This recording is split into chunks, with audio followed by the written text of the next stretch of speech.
Ajá. No, pues la secretaria de las lecturas. Es tu lectora. Ah, lectora. Ah, bueno, bueno. Vamos a poner las cosas en orden. ¿Qué tal? ¿Qué tal? Vamos a Hola, poner hola, hola. ¿Ya estamos? Sí. ¿Ya está saliendo? Bueno. Muy bien, buenas noches a todos. Buenas Vamos a noches. iniciar entonces con nuestra oración y así ya seguimos con nuestro tema. Ya les aviso que el próximo es feriado, ¿verdad? Feriado nacional. Así es que vamos a retomar en octubre. ¿Está? Perfecto. Porque el 29 es el próximo lunes, pues, y es feriado. Bueno, por San Miguel Arcángel. En el nombre del Padre, y del Hijo, y del Espíritu Santo. Amén. Amén. Dios te salve María, llena eres de gracia, el Señor es contigo. Bendita tú eres entre todas las mujeres, y bendito es el fruto de tu vientre, Jesús. Santa María, Madre de Dios, ruega por nosotros pecadores, ahora y en la hora de nuestra muerte. Amén. Gloria al Padre, y al Hijo, y al Espíritu Santo. Como era en un principio, ahora y siempre, por los siglos de los siglos. San Juan Evangelista, Ruega por en el nosotros. nombre del Padre, del Hijo y del Espíritu Santo. Amén. Muy bien, buenas noches a todos. Buenas Bienvenidos noches. entonces a nuestro curso, ¿verdad? Hoy vamos a ir cerrando nuestro tema sobre el discípulo amado. El tema que nosotros queremos iniciar ahora es sobre el discípulo amado, versus, yo le pongo así, ¿verdad? La palabra cosmos. Cosmos es una palabra una palabra griega, pero también nosotros utilizamos el cosmos, ¿verdad? En castellano lo hemos castellanizado. O sea, ¿cuál es el significado?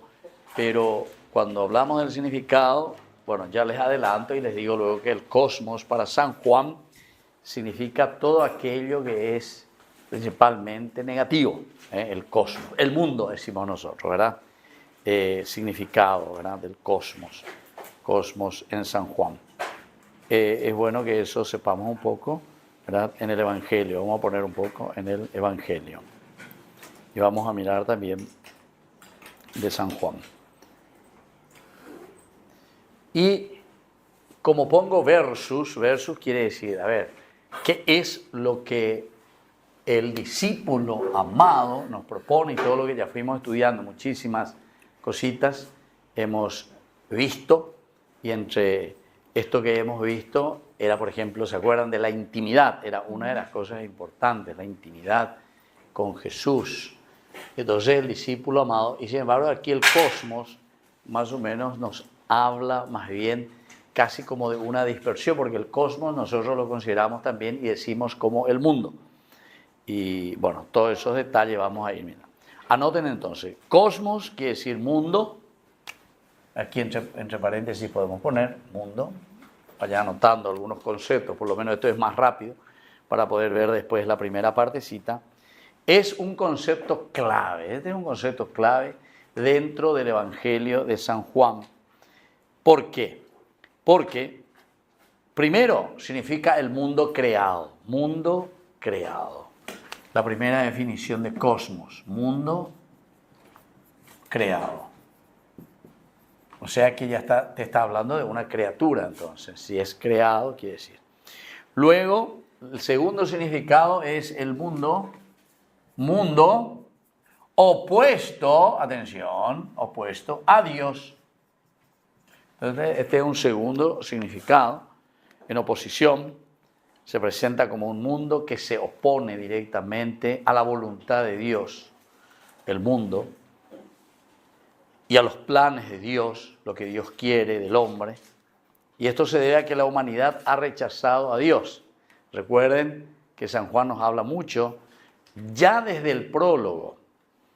Abran rápidamente su prólogo también ahí, solamente para mirar, que te dice directamente, ¿verdad?, que el mundo vino a los suyos, y los suyos no lo recibieron, ¿verdad? Desde el versículo 9, ustedes pueden mirar, dice, la palabra era la luz verdadera. ¿Encontraste? Sí, ya está. Bueno, léeme un poco. Entonces, desde el versículo 9. Él era la luz verdadera, la luz que ilumina a todo hombre, y llegaba al mundo. Ya estaba en el mundo, este mundo que se hizo por él, este mundo que no lo recibió. Vino a su propia casa y los suyos no lo recibieron. Hasta ahí. Y los suyos no lo recibieron. ¿Entendieron? Más o menos, ¿eh? Entonces, del 9 hasta el 11.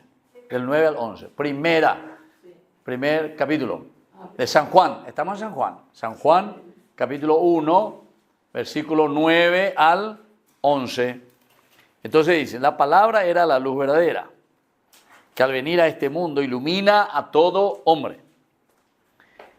Ella estaba en el mundo, es decir, ¿quién es aquí? Y es Jesús, ¿verdad? O sea, es la encarnación, te está hablando. Y el mundo fue hecho por medio de ella.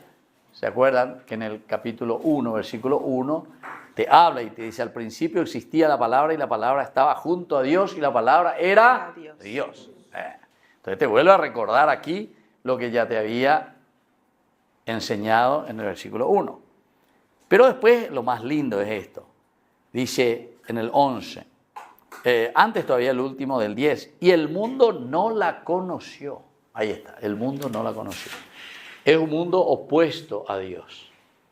Todo fue creado, dice, todo fue creado por Él. Vino a lo suyo, ahí viene ya el 11, vino a lo suyo y los suyos no la recibieron. Bueno, y después ya viene el positivo, todos los que lo recibieron, etcétera, entonces por adopción llegan a ser hijos de Dios. Bueno, y ahora este cosmos, estamos definiendo todavía lo que es el cosmos para ver después cuál es la diferencia de estos elementos. ¿Cuáles son algunas de estas características del cosmos? Primero, la oscuridad. ¿Esto cómo caracteriza? ¿Sí? Padre, quiero preguntarle algo. Sí.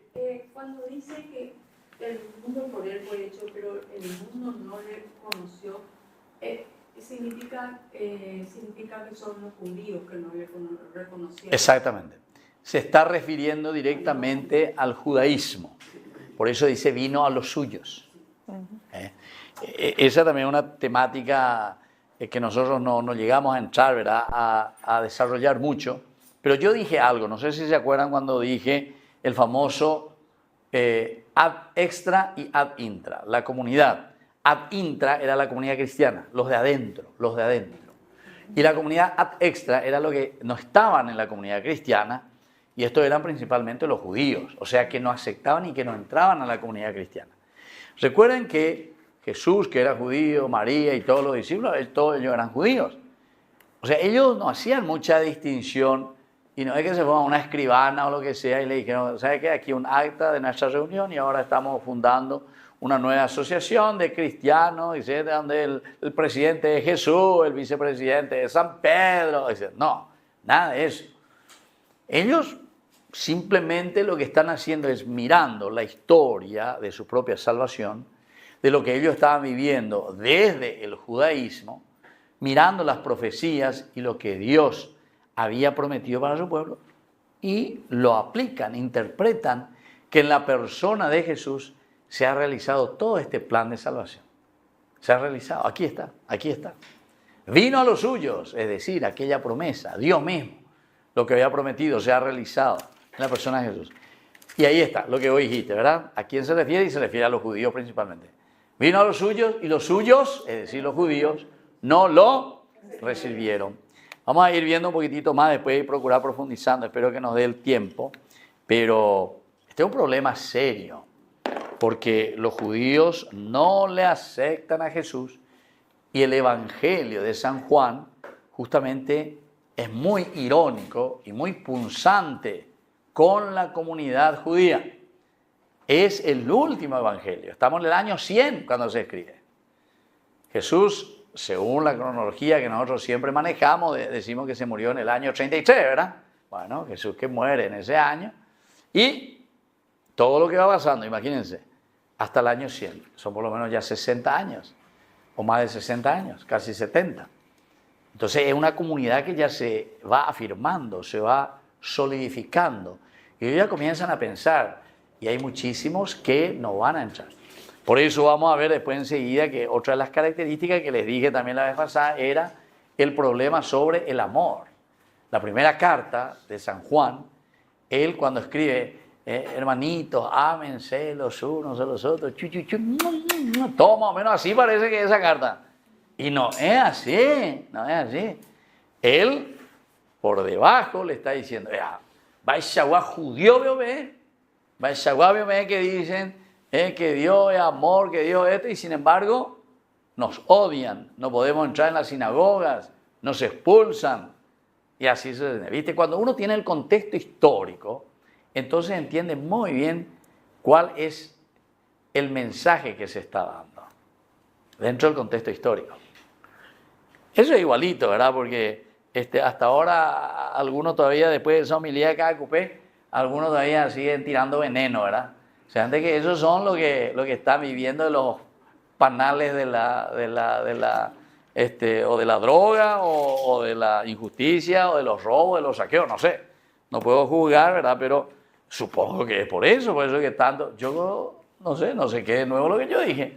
No sé qué es nuevo lo que está ahí. No sé cómo siempre. O nunca escucharon, ¿verdad? Lo que yo siempre decía, ¿verdad? Viven en otro planeta. Exactamente. Bueno, y entonces, ahí está el problema. Cuando nosotros sacamos fuera del contexto, entonces hacemos decir cualquier cosa. Que la iglesia, que los curas no tienen que meterse en política. ¡Va famoso! Ya estamos así, llenos de todo eso. Como los protestantes que dicen, ay, usted adora los ídolos, usted adora la imagen. No tiene nada que ver, ¿entiendes? O sea, no te puedes quedar en ciertas cositas que si vos no entras en el contexto histórico no vas a entender nunca. Ahí no aplica, perdón, Pablo. Sí. Ahí no aplica a Dios lo que debe al César lo que debe César. Tendría que ser, ¿verdad? Exactamente. Esa tendría que ser una buenísima respuesta, ¿verdad? Aplicar, y tendría que aplicar, ¿verdad? Lo que significa eso, ¿verdad? Pero cuando no me conviene, entonces no existe ese versículo y así por delante. Bueno, una de las primeras características, anoten, es la oscuridad. Cosmos significa oscuridad. Se caracteriza por la oscuridad, se opone a la luz de Cristo. Representa la ignorancia. Justamente ese domingo, ¿verdad? Hablaba de la ignorancia. Pablo decía, todo esto me pasó lastimosamente por ignorancia. Y yo ahí también insistí y dije, no es que Pablo era ignorante, porque no, Pablo era una biblioteca andante era Pablo, conocía muchísimo y todos los escritos que tenemos de Pablo es impresionante. Pero no se refería a esa ignorancia, sino que la ignorancia de Jesucristo, la ignorancia del Evangelio, la ignorancia de la propuesta de Dios. A eso él se refería, ¿verdad? O sea que su vida estaba en la oscuridad. Entonces él representaba la ignorancia, el pecado, la separación de Dios. Segundo, es la enemistad hacia Dios. Enemistad hacia Dios. Pero yo digo, cuando uno, también atención, que cuando uno se fanatiza, el problema es siempre el fanatismo.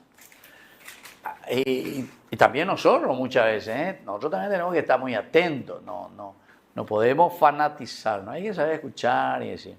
Hoy, por ejemplo, tuve 2 experiencias, hoy esta tarde, ¿verdad? Visitando a los enfermos en IPS, estando ahí con ellos, etc. Y una señora, testigo de Jehová, ¿verdad? Y estaba ahí, bueno, y cuando le ve al sacerdote, lo ve como que el diablo se le va, ¿entiendes? Todo así, ¿verdad? Y yo, o sea, me voy. Entonces ya me doy cuenta, ¿verdad? Entonces yo ni le hablo, ni le digo nombre del Padre, ni le digo... Y si le va a tocar o le va a poner el aceite, sí que es como incendiar el mundo, más o menos, ¿verdad? Entonces, ¿qué yo hago? Me digo, ¿qué tal señora? ¿Cómo se llama? ¿De dónde viene? Etcétera. Pero, y Jesucristo, el único Señor. Oye, pues yo sé otra cosa hablando. O sea, fanatismo, ¿verdad? Entonces, no podemos meternos en esas cosas. ¿Por qué? Porque nos volvemos, parece, enemigos al final de cuentas, enemigos de Dios. ¿Qué pico es lo que queremos defender, verdad? Tenemos que... Porque Dios, les tengo que decir una cosa, Dios no necesita que nadie le defienda, ¿entienden? Que yo diga algo de Dios o que quiera yo defender a Dios, no tiene sentido, ¿entienden? Algunas veces la gente, veo que en el WhatsApp se pelean por Dios, porque le quieren defender a Dios. Dios no necesita ser defendido por nadie. Dios es siempre Dios. Dios es siempre Dios. En todo caso, lo que nosotros vamos a hacer es, bueno, vamos a hablar un poco y qué teología estamos haciendo. Porque ya dijimos y definimos que la theos logos quiere decir estructurar, entender desde la experiencia profunda de un encuentro. Y justamente el discípulo amado, ¿qué era? Un encuentro íntimo con Dios. Si nosotros no nos encontramos íntimamente con Dios, lo único que vamos a querer. También eso decía, este domingo fue, ¿verdad? Este domingo la palabra de Dios que decía que todo lo demás son discusiones inútiles. Todo lo que nosotros hacemos son discusiones inútiles y en el fondo, no llegamos a intimidar, o sea, a una profunda relación con el Señor. Entonces, ¿qué es lo que estamos haciendo? Nos volvemos enemigos, ¿verdad? Enemigos entre nosotros mismos y claro, evidentemente que también al volvernos enemigos entre nosotros y pelearnos, quiere decir que nosotros también nos estamos volviendo enemigos con Dios, porque Dios lo que quiere es que nos amemos, que nos respetemos, que caminemos juntos. Tercero, otro elemento es la transitoriedad. Transitoriedad. ¿Qué va a quiere decir eso? Transitorio, ¿verdad? Transitoriedad. La transitoriedad. Transitoriedad entonces significa que el cosmos, porque es creación, criatura, entonces es transitorio, es caduco. Recuérdate que eres polvo, al polvo has de volver. Es criatura, es creado. Y siempre es como que vuelve a renacer siempre el cosmos. El cosmos siempre vuelve a renacer siempre, ¿verdad? Transitorio. Y en contraste, sin embargo, la gloria de Dios totalmente diferente al cosmos, es lo que permanece, es lo único que permanece, es Dios, la gloria de Dios. Bueno, y ahora entonces miremos directamente lo que yo les estaba diciendo sobre el discípulo amado y esta relación entre el discípulo amado y el cosmos. Vamos a ver esta relación que hay entre estos dos. ¿Cómo tenemos que entenderlo? Porque si nosotros estuvimos estudiando el discípulo amado con sus características propias, y ya dijimos que también el discípulo amado, ¿quién era? ¿Quién era el discípulo amado? A ver si se acuerdan. ¿Quién era? Nosotros. Nosotros, la comunidad, muy bien. Nosotros somos. Y siempre aparece el que Jesús amaba, el discípulo de Jesús, pero se refiere entonces a nosotros, ¿verdad? Jesús nos ama a nosotros y quiere que la comunidad nuestra sea la verdadera en entrar en una relación profunda con Él. Bueno, el cosmos como enemigo, primero, número uno, cosmos como enemigo, entonces vamos a poner cosmos como enemigo. ¿De quién? De Dios. Vamos a ponerlo ya, directamente, para que nos entendamos mejor. Aquí vemos enseguida la oposición que hay entre la luz y las tinieblas. Luz y las tinieblas, porque el cosmos siempre va a significar, este va a significar luz, la presencia, este va a significar entonces la oscuridad o las tinieblas. Oscuridad o tinieblas. Y por lo tanto, el cosmos se presenta como un lugar de oscuridad que se opone directamente a la luz de Cristo. El discípulo amado, por otro lado, es llamado a seguir la luz de Cristo y a vivir según sus enseñanzas. Léeme, por favor, San Juan, capítulo 1, anoten, 4, 5. San Juan, capítulo 1, 4 al 5. Primer ejemplo para entender la oposición entre la luz y la oposición con la oscuridad. Sí. Tenía vida en él, y para los hombres la vida era luz. La luz brilla en las tinieblas, y las tinieblas no lo impidieron. Ahí está. ¿Se dan cuenta? La luz incluso brilla, dice, en medio de las tinieblas, de la oscuridad. Pero, sin embargo, San Juan, capítulo 1, 4, 5. Bueno, entonces ahora el segundo es la enemistad entre el cosmos y Dios. Enemistad.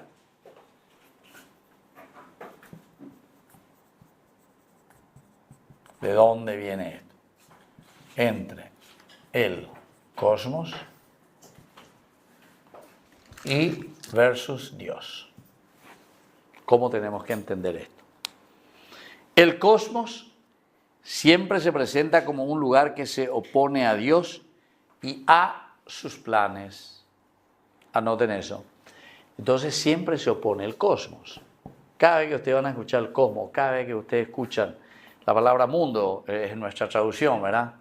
Nuestra traducción griega, al castellano se dice mundo, ¿verdad?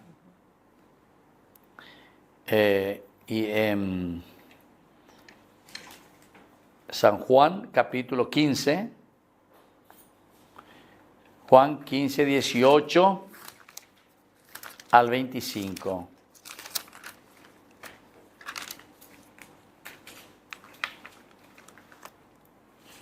A ver, ¿qué nos dice entonces? Si el mundo los odia, sepan que antes me odió a mí. No sería lo mismo si ustedes fueran del mundo, pues el mundo ama lo que es suyo. Pero ustedes no son del mundo, sino que yo los elegí de en medio del mundo, y por eso el mundo los odia. Acuérdense de lo que les dije. El servidor no es más que su patrón. Si a mí me han perseguido, también lo perseguirán a ustedes. ¿Acaso acogieron mis enseñanzas? ¿Cómo pues acogerían las de ustedes? Les harán todo esto por causa de mi nombre, porque no conocen al que me envió. Si yo no hubiera venido ni les hubiera hablado, no tendrían pecado, pero ahora su pecado no tiene disculpa. El que me odia a mí, odia también a mi Padre. Si yo no hubiera hecho en medio de ellos obras que nadie hizo jamás, no serían culpables de pecado. Pero las han visto y me han odiado a mí y a mi Padre. Así se cumple la palabra que se puede leer en su ley. Me odiaron sin causa alguna. Ahí está. Eso es espectacular, ¿verdad? Entonces, ¿por qué te está diciendo aquí que es un mundo creado, pero directamente opuesto a Dios y a sus planes? El mundo, entonces, por eso hay una enemistad, porque es este mundo que directamente comienza a proyectarse él como si fuese el autor del mismo mundo. El cosmos pues tiene ese sentido. La enemistad es casi como una rivalidad. Yo soy el que creo las cosas, pero sin embargo el cosmos, ya estábamos diciendo, que es una criatura. En el fondo, el cosmos nos está hablando y nos está diciendo que somos nosotros mismos también, cómo nosotros nos manifestamos, cómo nosotros vivimos, qué es lo que nosotros hacemos. Nosotros también nos manifestamos y tantas veces queremos tomar el lugar de Dios, Y por eso es que después dice, el cosmos no vino a los suyos y no lo conocieron, porque solamente se mira dentro de sí mismo y no está mirando una propuesta de salvación, que es lo que Dios quiere para el hombre. Padre, Bueno, sí. pero Dios creó al mundo. Sí. ¿Y cómo va a crear algo que odia? Bueno, pero no es, atención, no es la creación en sí. Por eso dijimos que tiene acepciones la palabra cosmos. Una de ellas está bien, cosmos como creación, que es lo bueno, que es lo que Dios ha hecho, que Dios puso en el mundo ¿para qué? Para que el hombre disfrutase y para que el hombre viviese. Porque nosotros no viviríamos sin qué cosa, sin el cosmos, no viviríamos. ¿Por qué? ¿Y de dónde nosotros tenemos todo lo que tenemos y somos todo lo que somos? ¿De dónde? ¿De dónde? En realidad de la tierra, de la naturaleza. Todo lo que nosotros somos. Como se suele decir, somos lo que comemos, decimos nosotros, ¿verdad? Somos lo que comemos. Esa es una experiencia también tan linda porque dice que los japoneses ahora, en esta cuestión de los crematorios, ¿verdad? Que no es que, como todavía nosotros hacemos aquí, que le meten ahí y le queman todo y te dan en una urna y listo, lleva tu ceniza y ya está. O para los invitados le dicen ceniza, mire o lo que sea. Dice que ahí primero luego ellos lo que hacen es desecar. Le sacan todo el agua, que no sé cuánto por ciento, creo que no sé si es 70 y tanto por ciento de agua, dice que nosotros somos, nuestro cuerpo. O sea que cuando te sacó todo el agua ya, te quedaste así. Y después comienzan, hacen el crematorio, pero donde van separando. Porque nosotros tenemos en nuestro cuerpo, ¿qué tenemos? Calcio. Doctor, ¿qué es lo que tenemos en nuestro cuerpo? Azufre, hierro, Ya estoy jubilado, ya no tengo más nada. Y así era. Cada cosa que nosotros tenemos, o sea, lo que componen nuestro cuerpo. Pero eso de dónde nosotros a vos te falta calcio, te dice el doctor, ¿verdad? O carne de calcio, ¿esa? ¿Y eso de dónde trae? Y eso viene de la naturaleza. Colágeno, vamos a ver el colágeno y de la naturaleza, de la vaca, del chancho, no sé de dónde. Uno entendió así justamente.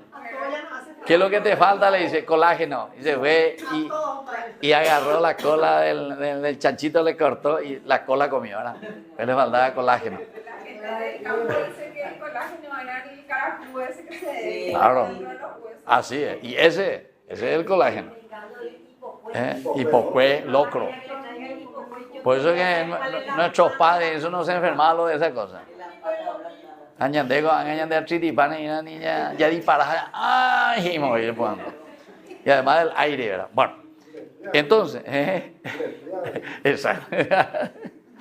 Bueno, ¿dónde quedamos? Ahí está. Entonces, toda la cuestión de lo que es para nosotros la enemistad hacia Dios. Y el tercer elemento es la transitoriedad, que ya habíamos dicho, ¿verdad? Y el tercero, aquí como enemistad directamente, es la transitoriedad.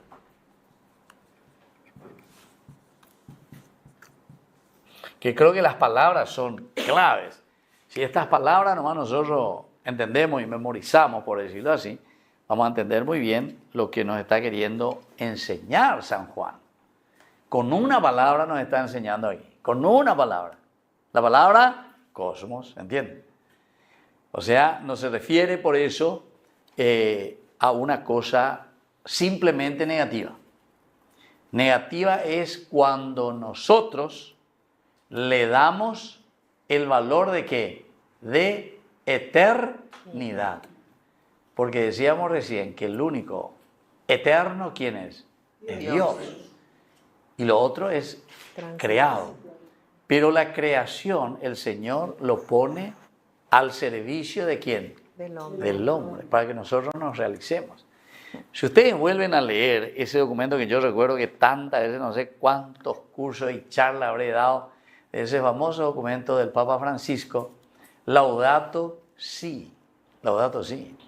Ese documento es una cosa espectacular, sobre todo la primera parte de la introducción, porque habla prácticamente todo el Génesis utilizando de esta naturaleza que Dios nos da. Y dentro de esta naturaleza dice, el hombre es un puntito dentro de esta infinidad de la naturaleza. Eso es en la creación. Claro. Dentro de esta creación, entonces somos así un puntito ínfimo. Que también ahí continúa diciendo, para que tengamos y tomemos conciencia, dice, si nosotros no cuidamos nuestra casa común, de ahí pues venía todo este concepto de la casa común, que hay que cuidar la casa común. Si nosotros no tenemos esta casa, que es común para todos, si nosotros destruimos todo, ¿qué es lo que estamos haciendo? Nos estamos autodestruyendo. Ahora con la cuestión de, no sé, el calor, que para la temperatura, o si no destruimos el agua, destruimos los arroyos. Entonces, ¿qué es lo que estamos haciendo? Nos estamos autodestruyendo, autoeliminando. Y es tan diferente que vos tenés que tratar el agua, purificar el agua para poder tomar el agua otra vez, sabiendo que había sido el agua que sale justamente de la naturaleza, es lo que vale la pena, ¿verdad? Ya teníamos llegado a químicos, peñamos potían, que hacían ahora. El agua de los pozos. ¿Eh? El agua de los pozos. Exactamente. Y de todas las fuentes. Bueno, entonces la transitoriedad, este último elemento, es el cosmos es transitorio y pasajero, y su gloria es efímera. En contraste, la gloria de Dios es eterna y permanente. Léeme, por favor, San Juan, capítulo 2, 16, 17. San Juan, capítulo 2, 16, 17. A ver qué nos dice este pasaje. A los que vendían paloma les dijo: saquen eso de aquí, no conviertan la casa de mi padre en un mercado. Sus discípulos se acordaron de lo que decía la Escritura: me devora el celo por tu casa. Ahí está. Me devora el celo por Tu casa. tu casa. Es decir, aquí lo que me preocupa es entender que el templo es lo eterno. Tu casa me devora el celo. Es decir, yo entiendo que aquí está lo principal y lo central. Lo central es tu casa, tu presencia. Y no el cosmos, que es simplemente una transitoriedad. El cosmos sería para nosotros como nuestra ropa, ¿entiendes? Nuestra camisa, nuestro lo que sea. Que vos eso cambiás. Pero vos no podés cambiar tu piel, ¿verdad? Que yo esta noche saco mi piel y mañana me pongo otra piel. O lo que sea, ¿eh? Como lo mundano, las cosas del mundo, ¿verdad? Así mismo. Esa es la expresión que nosotros siempre utilizamos, ¿verdad? Son mundanos, oye, la gente. Un mundano. Y de ahí viene, del cosmos, el mundo. No porque el mundo sea negativo, sino que porque nosotros le damos un sentido, exactamente, la prioridad, un sentido de eternidad. Y el eterno es solamente Dios. Bueno, ahí terminamos con esta parte y pongan otro título.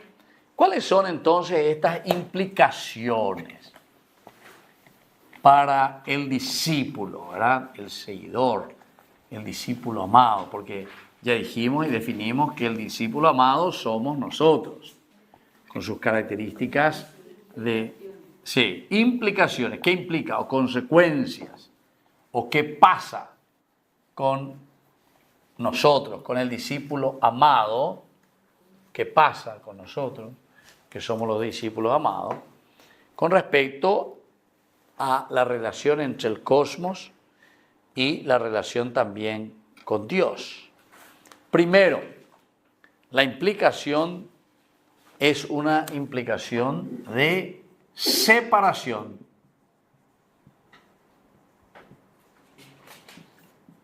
Cuando hablamos de cosmos, la implicación para el discípulo, la separación.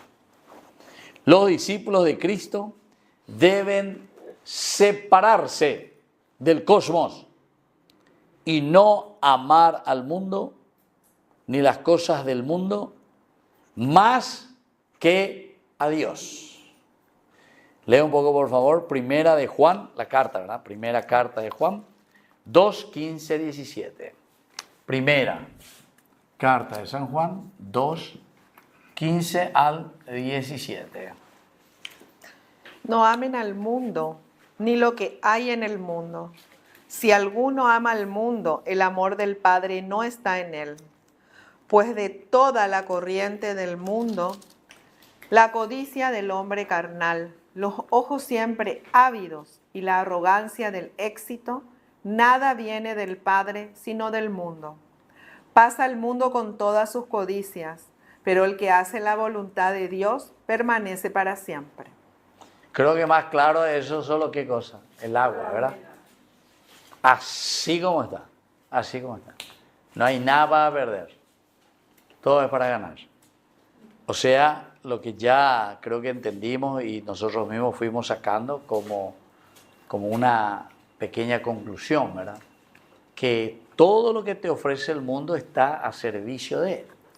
Entonces el discípulo amado lo que hace es, al sentirse amado y él al amar y al seguir a Jesucristo, tiene que comenzar a vivir ciertas cosas, por eso se llama implicaciones.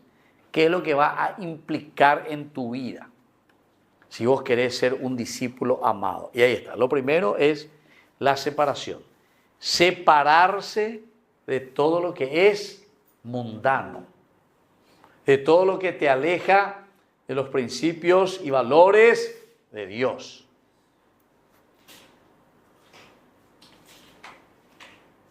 Yo decía en los primeros encuentros, creo que repetí varias veces en otros encuentros también, pero nosotros llegamos a hacer la definición de religión, ¿se acuerdan? Sí. Hicimos la definición de religión y siempre, exactamente, religarte, ¿verdad? ¿Religarte a qué cosa? A tu propia esencia. O sea, nosotros estamos buscando y nos estamos preguntando y diciendo, ¿quién es el hombre o quién soy yo? Y por eso nuestra clase también decía que la única pregunta a la que responde toda la Biblia, ¿cuál era la pregunta? ¿Quién es el hombre? Y entonces, por eso aparece la religión, porque yo me pregunto y quiero saber quién es el hombre. Y al preguntarme, porque quiero saber quién es el hombre, lo que estoy haciendo es queriéndome religar a mi propia esencia, o sea, saber quién soy yo. ¿Entendieron el concepto? Pues esto es esencial, ¿eh? Y esa pues es la religión.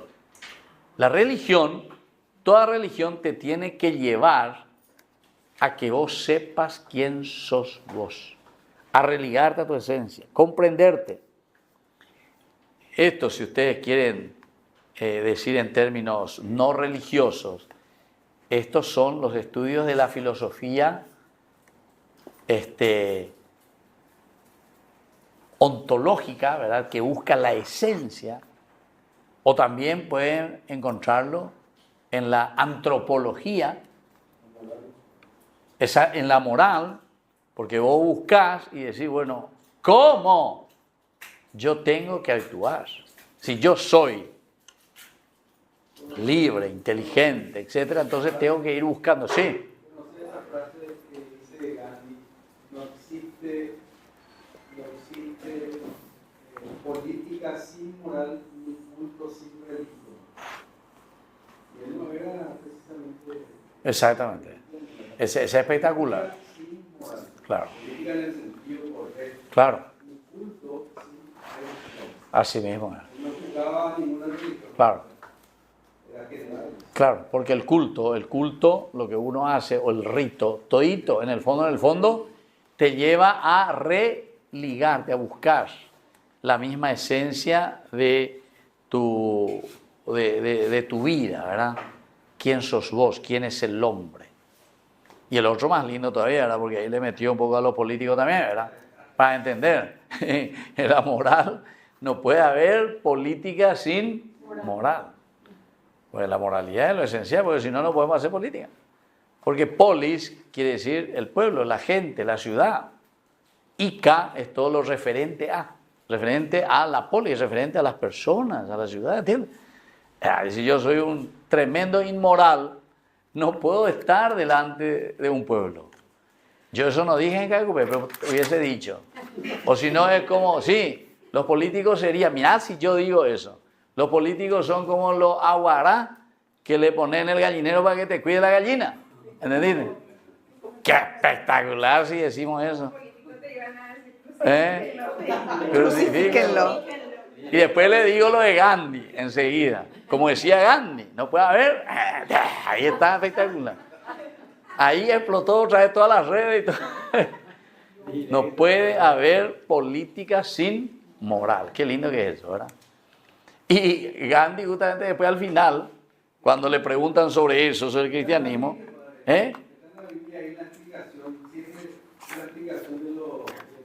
lo de abajo.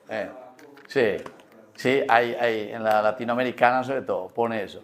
Y también Gandhi decía, amo al cristianismo, amo el cristianismo. pero no a los cristianos, dice. ¡Ay, Jesús mío, Dios mío! Y claro, ¿por qué? Y porque no veía esa aplicación, ¿verdad? Pero el cristianismo dice, espectacular, ojalá todos, ¿verdad? Profesasen el cristianismo, dice. Pero, así como yo veo a los cristianos, bueno, en fin, eso es simplemente para entender lo que aquí nosotros estamos diciendo. El discípulo tiene una implicación, es la separación, sí o sí. Separarse de todo aquello que arruina el aspecto moral, el aspecto de la vida del hombre. Segundo, como implicación va a venir para nosotros la misión. ¿Y en qué consiste esta misión de la que estamos hablando? Léeme, por favor, 17, San Juan, Evangelio, 17, Okay. versículo 18 y 20, versículo 21. Dos citas bíblicas. Así como tú me has enviado al mundo, así yo también los envío al mundo. Por ellos ofrezco el sacrificio, para que también ellos sean consagrados en la verdad. No ruego solo por estos, sino también por todos aquellos que creerán en mí por su palabra. Que todos sean uno, como tú, Padre, estás en mí y yo en ti. Que ellos también sean uno en nosotros, para que el mundo crea que tú me has enviado. Yo les he dado la gloria. ¿Ese qué? ¿Qué número está leyendo? Solo el 21, 20, 21. Hasta ahí entonces. Solo 20, 21. Y el otro, 17, 18. Ya estaba. Ya está. Bueno. Sí. Entonces, fíjense, aquí directamente te está hablando de la misión. El que entiende y el que hace esta diferencia, el cosmos, desde esta acepción de palabra, como una cosa mundana, una cosa que nos aleja, una cosa que nos separa. Justamente por eso, el cristiano, el discípulo amado, la comunidad o nosotros, porque nos representa a nosotros, haciendo la ecuación, significa eso. Tiene que haber una separación de todo lo que es del mundo. Y por otra parte, nosotros tenemos esta misión. Como Él tiene una misión, ¿cuál era la misión principal? Que todos sean uno. uno. Que todos sean uno. La misión, mira, y nuestro Papa, ¿cómo se llama este Papa nuevo? León XIV, justamente habla de esa unidad, que todos sean uno, que todos sean uno. Y después Juan también, capítulo 10, ¿verdad? Tengo varias ovejas de otro redil que tengo que unificar también. ¿Se dan cuenta que siempre nos está hablando de los problemas que en el fondo está creando esto, el cosmos? Estos somos nosotros, discípulo amado, el que sigue a Jesucristo, el que entra en ese camino. Pero tenemos la oscuridad, tenemos las cosas mundanas, tenemos nuestros propios intereses, en síntesis, lo que te quiere decir. Bueno, ahora vamos un poquitito a algo más general que nos va a hablar de, como título vamos a ponerlo así, la relación entre el discípulo amado y el cosmos. La relación.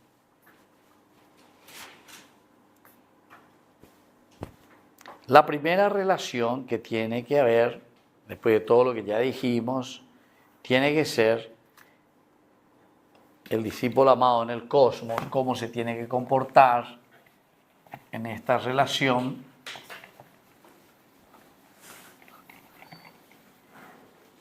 Porque recuerden que todo lo que estamos leyendo nosotros aquí son experiencias escritas por el autor sagrado. Son experiencias. O sea, el autor sagrado es el que está escribiendo. Pero ¿desde dónde? De la experiencia que tiene en la comunidad. Y por lo tanto, él nos está traspasando aquí, nos está traspasando. Entonces, primero, el discípulo amado en el cosmos, la llamada a ser diferente. La llamada a ser diferente. Llamada a ser diferente.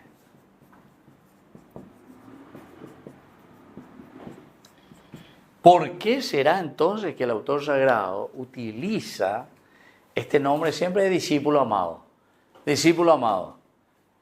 Nosotros lo así decimos. Vamos a decir, por ejemplo, somos 5 en casa o 6 en casa y yo soy el más mimado. ¿Qué es lo que estamos diciendo nosotros con eso? Con esa persona más mimada. Más relación, más íntima, ¿cómo? Más querido, y por lo tanto, ¿qué es lo que estamos haciendo? Ustedes que son mamás y que tienen hijos, ¿vos cuántos hijos tenés? 2. Diferencia. ¿Ustedes cuántos hijos tienen? 3. ¿Sí? Y todos son amados. Mentira. Mentira. ¿Y vos? 3 también. ¿Y vos? Vos así que nadie puede diferenciar. Bueno, ¿y usted? ¿Ustedes cuántos tienen? 4. Ay, más te da pedir la llamada, vea. La llamada, vea. Ay, yo no quiero. Ay, llegué más cerca. Y bueno, está bien.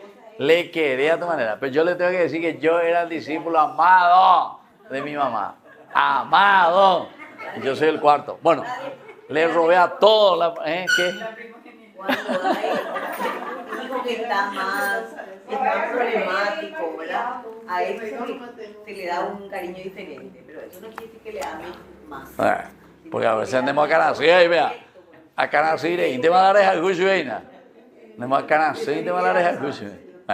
Bueno, pero ¿por qué? ¿Por qué les hago reflexionar en esto? Porque justamente este tema, la llamada a ser diferente. Porque cuando te está hablando, eso fue lo que nosotros estamos estudiando, ¿verdad? El discípulo amado. ¿Y por qué le tiene que poner y decirle discípulo amado? ¿Qué tiene que ver? Porque lo que el Señor quiere de nosotros es que cada uno, así como ustedes dijeron, cada uno le ama por algo, pero en la diferencia.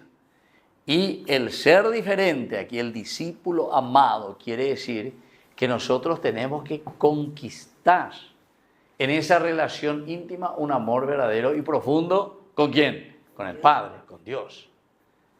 Entonces por eso te está diciendo, es una llamada para el cristiano, que te diga que vos sos el discípulo amado, quiere decir que es una llamada para que vos seas diferente. Porque en Dengo la discípulo amado. Dengo la mitad la llavaí. De la mitad pajagüe. ¿Dónde es la mitad? ¿Cómo era? Dijimos.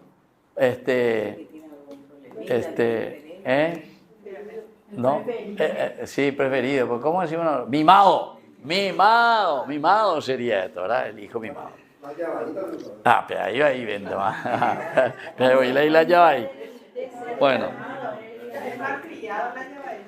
Segundo elemento, el B.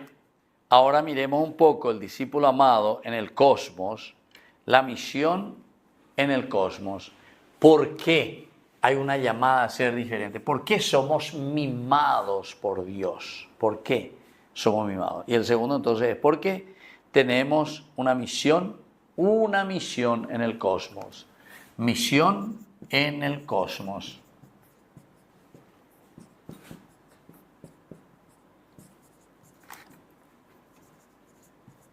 Va a decir que tenemos una misión en el cosmos.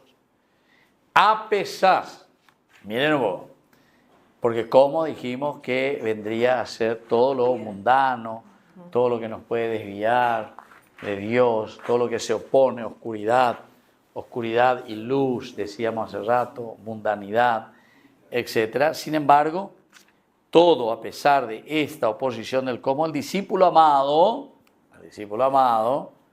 ¿qué es lo que tiene que hacer? Es llamado a ser testigo de Cristo en el mundo.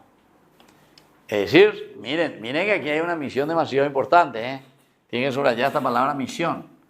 Porque lo que nosotros tenemos que hacer, si nosotros somos luz, ¿qué tenemos que hacer? Tenemos que ser luz, ¿dónde? en las tinieblas, luz en la oscuridad. Es casi como decirle ahí al hijo, mira mi hijo, yo te quiero demasiado y vos también me aprecias mucho, vos estás muy cerca, pero te doy una misión importante ahora. Y porque justamente vos confiabas en ese amado. Este es el que va a llevar adelante, por las características que tiene, ¿entiendes? Eso también yo suelo ver, por ejemplo, algunos que tienen así 3, 4 hijos y eso, y tienen una empresa y algunas veces no es al hijo mayor que le dan, que lleva adelante la empresa. A ese del medio o el pagüeso tiene otra visión y otra manera en quien confía más, ¿entiendes? Porque tiene características diferentes. Bueno, pero por eso todos tenemos una misión, amado. Claro que aquí todos somos amados por Dios, ¿verdad? O sea que todos tenemos una misión específica en el mundo. Pero cuando queremos explicar simplemente un aspecto antropológico, es lo que nosotros vivimos. Eso quiere decir el aspecto antropológico. Así como yo tengo 3 y entre los 3 a uno le amo más que al otro, en quien confío más o tiene las características mejores para llevar adelante el proyecto que nosotros tenemos, entonces confiamos en él. Y ese viene a ser como el discípulo amado. Y esta es la realidad de nuestra sociedad, ¿sí o no? Sí. Claro que sí. Vamos a decir, en una empresa, ¿para qué existe eso de que te hace la selección del personal? ¿Por qué? ¿Para qué se hace selección de personal? ¿Por qué no viene uno? Ay, sí, yo soy cristiano, vení, vas a trabajar. Vas a ser gerente, ¿entendiste? Y todavía ni le preguntaste ni quién es, ni de dónde viene, qué, o dónde de mondaje de primera. Y algunas veces también es así, ¿verdad? A pesar de que le haga todos los teos, lo que sea, después se te aprovecha. Bueno, pero digo nada más, si nosotros mismos antropológicamente utilizamos estas técnicas, porque nosotros sabemos y sentimos, ahora apliquen al aspecto religioso. Solamente que este aspecto religioso es para toditos. O sea, ustedes tienen que sentirse, cada uno de nosotros tiene que sentirse el discípulo amado. Y por lo tanto, si yo soy el discípulo amado, lo que Dios me está dando es una misión importante. ¿Dónde? En el cosmos. ¿Por qué? Porque la misión es aquella de transformar. Y si no hay esa confianza, y yo, ayer obviamente sería, confío plenamente que vos podés y que lo vas a hacer. Sí. Padre, ¿puede decirse también de transmitir el mensaje de Dios o la palabra? ¿En qué sentido? ¿Cómo? Que tenemos una misión, la de transmitir la palabra. Mira, ahí entra todo. Evidentemente que transmitir la palabra de Dios, el Evangelio de Jesucristo, es luego la primera misión nuestra. Esa es luego la primera misión nuestra. Pero que no quiere decir solamente porque yo agarro aquí la Biblia y me voy bajo mi brazo y me voy, venga señora, vengo y ya lee la Biblia, que esto. No es solamente eso, sino que el transmitir la palabra de Dios significa, en primer lugar, hacer la vida, vos. Y después vos, desde ahí, son los criterios que vos tenés desde el Evangelio y que te van a ayudar a vivir de la manera en que Dios quiere que nosotros vivamos. Y eso es lo que vamos a transmitir. Esa es la primera manera de transmitir la palabra de Dios. Con el ejemplo. Con el ejemplo, con tu vida, con tu dedicación, con tu vivencia, con tu forma de actuar, de ser. Coherencia de vida. Coherencia de vida, que es lo que falta hoy. Y bueno, practicar. Exactamente. Por eso es que nosotros hablamos de una cultura, decimos, cultura cristiana, ¿entiendes?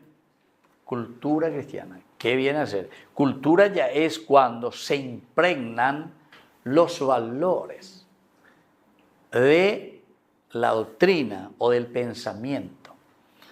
En la filosofía yo recuerdo que estudiábamos nosotros y la pregunta era, ¿qué es lo que mueve al mundo? ¿Verdad? Y muchos filósofos, ¿verdad? Algunos, por ejemplo, te decían que lo que mueve el mundo es la política. O sea que de acuerdo a lo que piensa el político, sucede esto, sucede aquello, se mueve el país o lo que sea.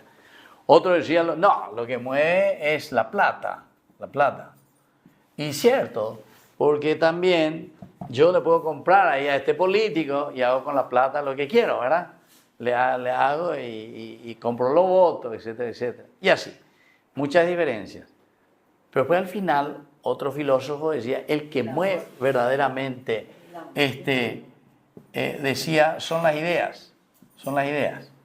La idea es la que mueve el mundo. La idea es la que mueve el mundo. ¿Por qué? Y porque la idea que vos tenés es lo que va a mover después y vas a aplicar tu plata. ¿Entendiste? Con tu plata le vas a mover ¿a quién? Al político o a quien sea. Y así va, ¿verdad? Pero ¿cómo buscar y decir qué es lo que verdaderamente mueve al mundo, ¿verdad? Y claro, el cristianismo después llega y dice lo que ustedes ya dijeron recién, el amor, ¿verdad? ¿Verdad? El amor. Pero el amor, ¿qué es lo que hace? Te hace pensar de una o de otra manera. O sea, elaborar las ideas. Y a eso nosotros le llamamos la cultura. La cultura cristiana o la cultura no sé qué cosa, de los valores, de los principios. Pero para que vos puedas ponerlo en práctica, primero tenés que imaginarlo, o sea, tenerlo en la cabeza. Y desde ahí después vas a ir moviendo los otros elementos.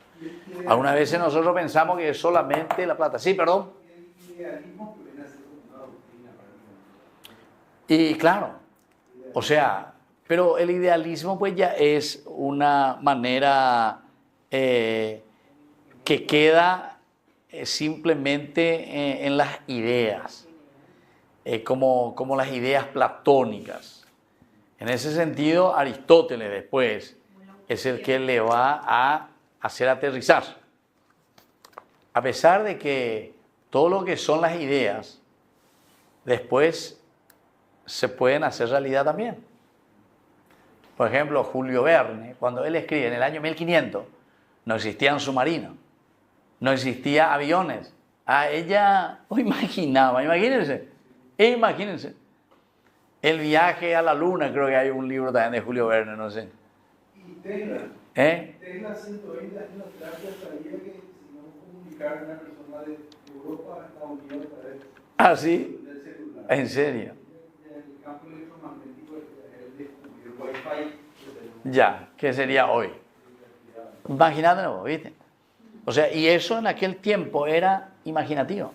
Yo cuando era mitad ahí, ¿cuántos años? 6, 7, 8 años, eso nosotros veíamos Canal 9, el único canal. Y veíamos una serie que se llamaba Meteoro. ¿Llegaron a ver? Sí, La claro. hormiga atómica. Meteoro, bonazo ahí. Bueno, pero ese es lo mitad. Y eso es lo que me gustaba, Meteoro, porque ese era el coche. Y de repente se iba con su coche y agarraba su teléfono y hablaba así. Era una cosa, y su antenita. Oye, hoy en día ni antena ya no tenemos, ¿verdad? Ya supera paño. Ya era así, ¿no? Ya tenía el reloj. Bueno, por decir nomás. Profe, pero en el Apocalipsis también dice. ¿Qué dice? Y que se va a ver el anticristo cuando se cae compañía en algún lugar en Israel y compañía, ¿verdad? Ocurra. Que del sitio donde ocurra se va a ver en Claro. todo el mundo, decía, ¿verdad? Todos los lugares. Cuando se cae el anticristo.